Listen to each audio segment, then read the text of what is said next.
Hello everyone, welcome to Empathy Here, Not There, my new podcast. I am your host, Curtis Campogni, and I am thrilled to embark on this journey with you. Let me start with a quick story that really highlights why I am here today. Why am I making this podcast, Empathy Here, Not There?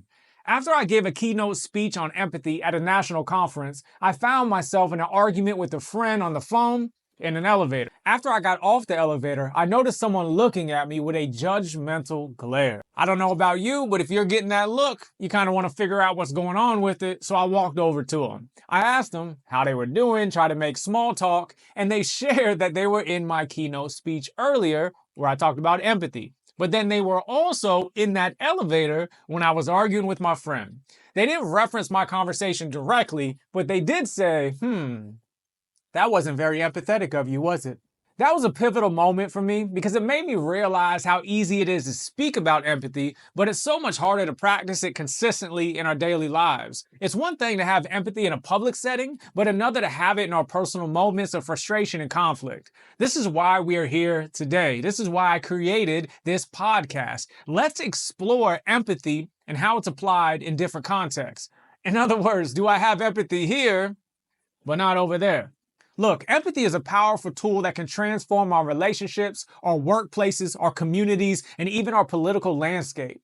In each of the episodes of this podcast, we will explore empathy in a specific context, from politics to social media, from leadership to family dynamics, and much, much more. Before we dive into the various episodes, let me share a bit about myself and why I'm so passionate about this topic. My name is Curtis Campogni, and I've spent years working in child welfare, workforce development, juvenile justice, advocating for children and families. Throughout my professional journey and personal experiences, I've seen firsthand how empathy, or the lack thereof, can impact our lives in profound ways. I am the founder of Speak for MC, which stands for Speak for Motivating Change, and the author of the book, Cape Conversations, How Superheroes Communicate with Children, which can be found on Amazon right now. Check it out, Cape Conversations. My goal with this podcast is not only to highlight the importance of empathy, but also provide practical insights and real-world examples that can help us all become more empathetic individuals. So what are we going to be talking about? Well, let me give you a sneak peek into some of the exciting episodes we have lined up.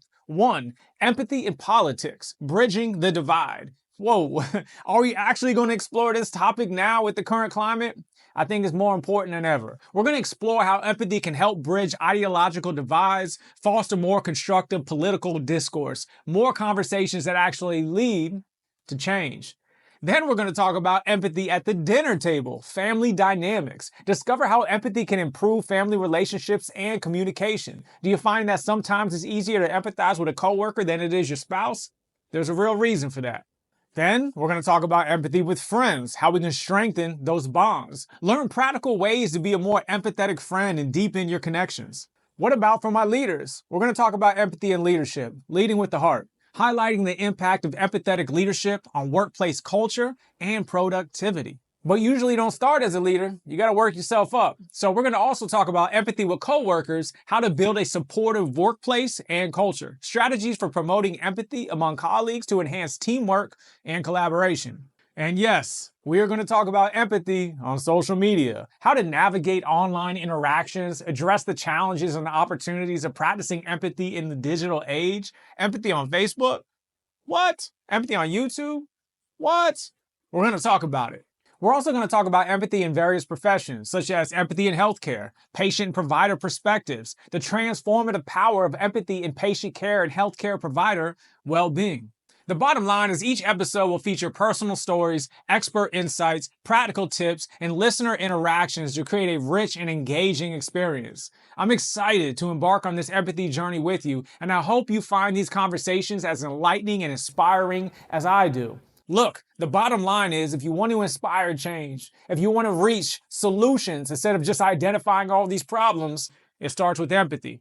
You can find the Empathy Here, Not There on all popular podcast platforms. Plus, you can watch the video podcast every Wednesday on the Speak for MC YouTube channel.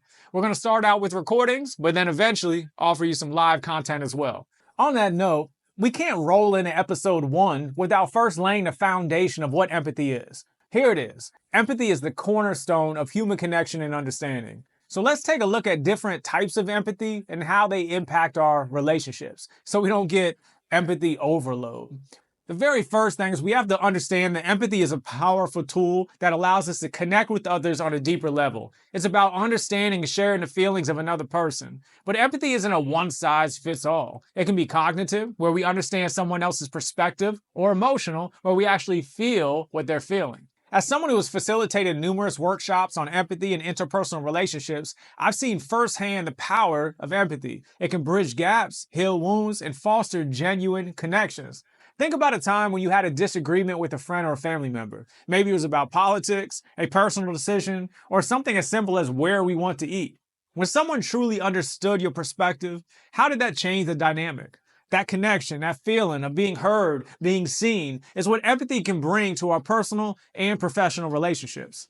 It's critical we understand that there's a real difference between empathy and sympathy, seeing someone's perspective or just feeling bad for them. Empathy is not just a skill, it is a habit that we have to develop. It is something we have to practice at consistently every day, and something that gets harder depending on the topic that we're being asked to empathize with. Sympathy can drive disconnection, empathy can drive collaboration.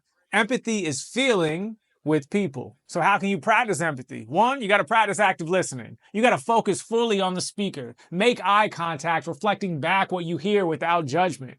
If you actually want to understand someone's perspective, you got to care what their perspective is. Use empathetic statements like, I can see that you're really upset, or that sounds really tough.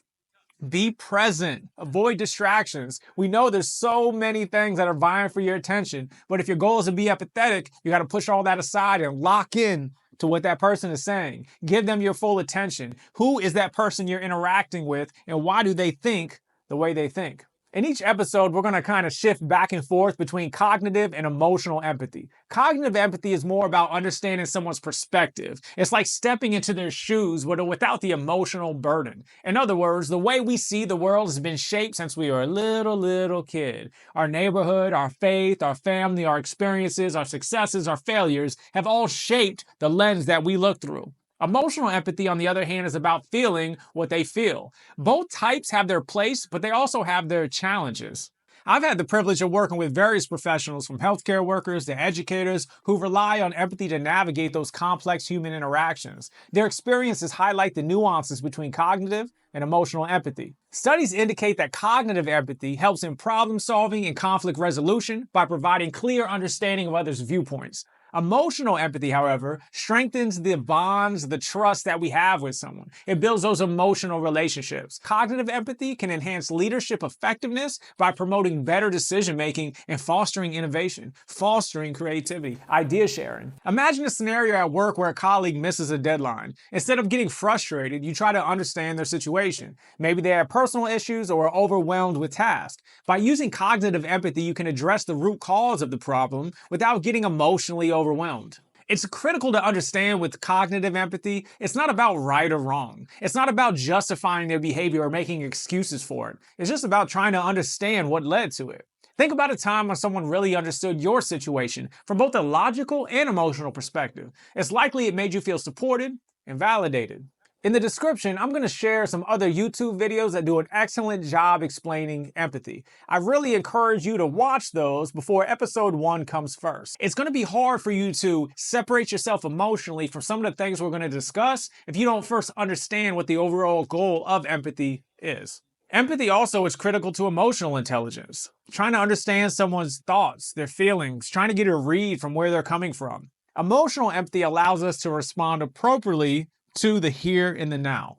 So how do you develop cognitive empathy? Well, one, you got to practice perspective taking. You got to imagine yourself in someone else's shoes, ask how they might be feeling and why, and then asking questions and reflecting on the things they're saying to see if you're gaining some understanding of what the world looks like. You can engage in emotional empathy by engaging in activities that allow you to connect with others on an emotional level. Volunteering, participating in community events, exposing yourself to situations that you normally wouldn't be in to understand how people are feeling from where they're from. It's key that we balance both types of empathy. Use cognitive empathy, maybe in professional settings, to make objective decisions, and emotional empathy in personal relationships to build those deeper connections. We need both, and both are critical to inspire and change. In the end, I'm not going to lie to you and say practicing empathy is easy.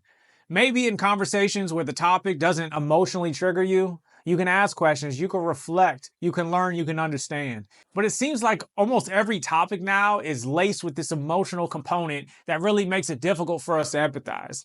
This podcast is going to challenge you to get beyond that. Not because I have a podcast about it, or not because it's something fun to do, but because it can truly change the world. It can bring people together. It can unite different perspectives. It can inspire collaboration on a higher level. What we need. It's what we need. So I look forward to you joining me on this journey. I look forward to your comments, your thoughts, and together we will determine, is empathy here and not there. See y'all soon.